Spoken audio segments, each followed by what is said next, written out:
Novaterra, une ville du futur, un monument à l'ingéniosité humaine. Cette métropole, avec ses gratte-ciels imposants et ses technologies de pointe, représente le summum de l'innovation moderne. Des gratte-ciels imposants percèrent le ciel, des géants de verre et d'acier scintillants reflétant le soleil implacable. Ces structures, véritables merveilles architecturales, symbolisent la quête incessante de l'homme pour toucher les étoiles. Pourtant, sous cette façade brillante, une histoire différente se déroulait. Derrière les façades étincelantes, des ruelles sombres et des coins cachés racontaient une autre réalité, celle d'une ville aux multiples visages. L'air était lourd, épais de polluants.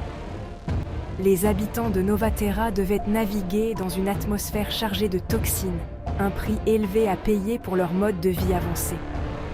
Les rues, bien que technologiquement avancées, étaient enveloppées d'une brume perpétuelle. Cette brume, mélange de pollution et de technologie, créait une ambiance à la fois mystique et inquiétante. Novaterra était une ville de contraste, un rappel brutal du prix du progrès. D'un côté, une richesse ostentatoire, de l'autre, une pauvreté cachée mais omniprésente. La ville était un témoignage de l'ambition humaine, un phare brillant du progrès technologique. La nuit, Novaterra brillait de mille feux, ses lumières illuminant le ciel nocturne. Des véhicules volants filaient à travers des couloirs aériens désignés, leurs designs élégants témoignant de l'engagement de la ville envers l'innovation. Ces véhicules, véritables merveilles de technologie, symbolisaient la liberté et la modernité. Des publicités holographiques ornaient les côtés des bâtiments, leurs couleurs vibrantes contrastant fortement avec le ciel gris au-dessus. Ces hologrammes, omniprésents, ajoutaient une touche de couleur et de vie à la ville. Mais les citoyens de Novaterra portaient le poids de ce progrès. Chaque jour, ils devaient jongler entre les promesses d'un avenir radieux et les réalités d'un présent difficile. Leurs visages, souvent masqués par des masques de filtration, exprimaient un mélange d'espoir et de résignation. Ces masques, devenus indispensables, étaient le symbole de leur lutte quotidienne. L'espoir d'un avenir plus propre, un avenir promis par les fondateurs de la ville. Un avenir où la technologie et la nature coexisteraient harmonieusement. La résignation face à la réalité que l'air qu'ils respiraient, le souffle même de leur ville, les empoisonnait lentement. Chaque respiration était un rappel de la fragilité de leur existence. Novaterra, malgré toute sa grandeur, était une ville qui retenait son souffle. Une métropole où chaque coin de rue racontait une histoire de lutte et de survie, un lieu où le futur et le présent se heurtaient constamment.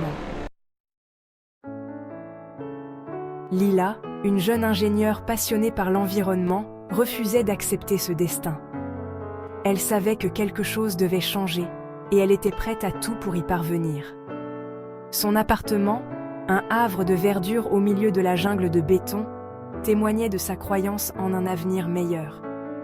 Chaque plante, chaque feuille était un symbole de son engagement envers la nature et l'environnement. Lila croyait en Novaterra, en son potentiel à être plus qu'une simple merveille technologique. Elle voyait une ville où les gratte-ciels et les parcs verdoyants coexisteraient harmonieusement, créant un équilibre parfait entre progrès et nature. Elle envisageait une ville où technologie et nature coexisteraient, où l'air serait pur et où les citoyens pourraient respirer librement. Une ville où les enfants pourraient jouer en plein air sans craindre la pollution. Nuit après nuit, elle se plongeait dans son travail, animée d'un seul objectif: développer une technologie capable de purifier l'air de Novaterra. Ses journées étaient longues et ses nuits encore plus, mais elle ne se plaignait jamais. Sa création, une armée de nanorobots microscopiques, était l'aboutissement d'années de recherches acharnées et d'un dévouement sans faille. Ces minuscules machines étaient programmées pour détecter et éliminer les polluants de l'air. Ces nanorobots, conçus avec la capacité d'absorber et de neutraliser les polluants, détenaient la clé pour libérer le véritable potentiel de Novaterra. Il pouvait transformer l'air vicié en une brise fraîche et pure. Lila savait que ces nanorobots étaient plus qu'une simple merveille technologique. Ils étaient un symbole d'espoir, un témoignage du pouvoir de l'ingéniosité humaine à guérir les blessures infligées à la planète. Ils représentaient une nouvelle ère de coexistence harmonieuse entre l'homme et la nature. Elle imaginait le jour où le ciel au-dessus de Novaterra serait clair, l'air pur et où la ville serait enfin à la hauteur de son nom, Nouvelle Terre. Un endroit où les générations futures pourraient se prospérer sans les erreurs du passé. Son rêve était ambitieux, audacieux même, mais Lila n'était pas du genre à se laisser décourager. Elle savait que chaque grand changement commence par une idée, et elle était prête à transformer cette idée en réalité. Elle portait le poids de l'avenir de sa ville sur ses épaules, et elle était déterminée à réussir. Chaque défi, chaque obstacle, n'était qu'une étape de plus vers son objectif ultime. Pour Lila, ce n'était pas qu'un simple projet. C'était une mission personnelle, une promesse faite à elle-même et aux générations futures de Novaterra. Elle savait que son travail pourrait changer le monde, et elle était prête à tout pour y parvenir. Cependant, le chemin de Lila n'était pas pavé d'acceptation. Elle avait un rêve, une vision pour un avenir meilleur, mais ce rêve se heurtait à des murs invisibles. Le conseil municipal, plus préoccupé par la croissance économique que par la préservation de l'environnement, considérait son projet comme un fardeau financier. Il ne voyait que les chiffres, ignorant les implications plus larges.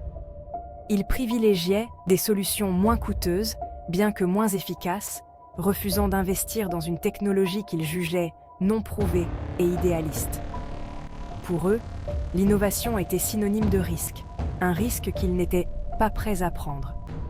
Les présentations de Lila se heurtaient au scepticisme, ses demandes de financement étaient rejetées avec une indifférence bureaucratique. Chaque réunion était une bataille, chaque refus un coup dur. Le conseil, aveuglé par les gains à court terme, ne parvenait pas à saisir les avantages à long terme de son projet. Ils étaient enfermés dans une vision étroite, incapables de voir au-delà de l'immédiat. Leur attitude dédaigneuse, leur manque de vision, ont nourri la détermination de Lila. Chaque rejet renforçait sa conviction que son projet était nécessaire. Elle savait que ces nanorobots étaient la solution, mais comment le leur faire comprendre? Comment percer cette carapace d'indifférence et de scepticisme?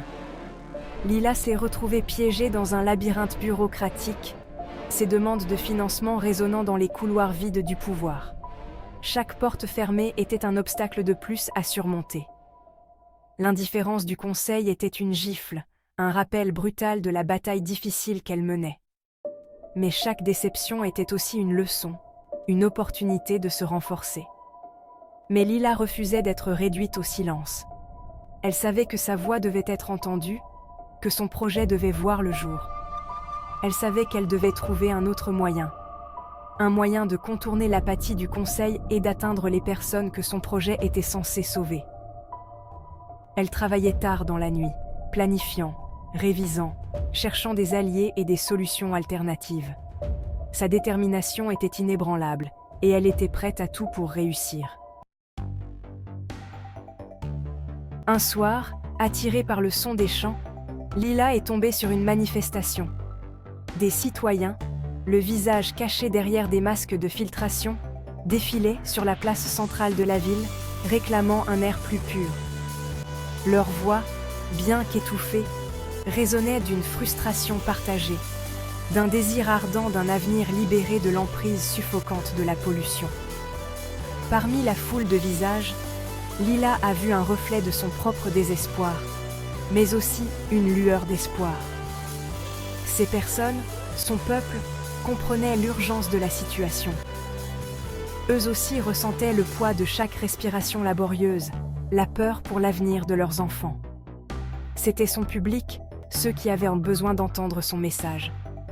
Une idée a germé en elle, un plan audacieux pour contourner l'indifférence du conseil. Elle porterait sa cause directement auprès des habitants, auprès des citoyens qui subissaient de plein fouet la pollution atmosphérique de la ville. Lila organiserait une conférence, une plateforme pour présenter ses nanorobots, pour déclencher un mouvement à l'échelle de la ville exigeant le changement. La nouvelle de la conférence de Lila s'est répandue comme une traînée de poudre dans les réseaux clandestins de la ville. Les gens, avides d'espoir, ont afflué à l'événement, leur anticipation palpable.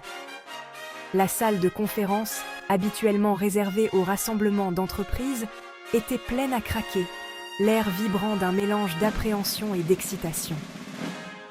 Lila, la voix tremblante d'un mélange de nervosité et de détermination, a présenté son projet. Elle a parlé de sa vision, de son rêve d'un avenir plus propre pour Novaterra. Elle a expliqué la science derrière ces nanorobots, leur capacité à guérir l'atmosphère meurtrie de la ville. Le public l'écoutait avec une attention soutenue, les visages exprimant un mélange d'admiration et d'espoir. Les paroles de Lila ont résonné en eux. Sa passion a fait naître une étincelle de croyance dans leur cœur. Ce n'était pas une énième promesse en l'air, une autre platitude bureaucratique. C'était réel, tangible, une solution à leur portée. Lorsque Lila a terminé sa présentation, la salle a éclaté en applaudissements nourris. Les habitants de Novaterra avaient trouvé leur championne.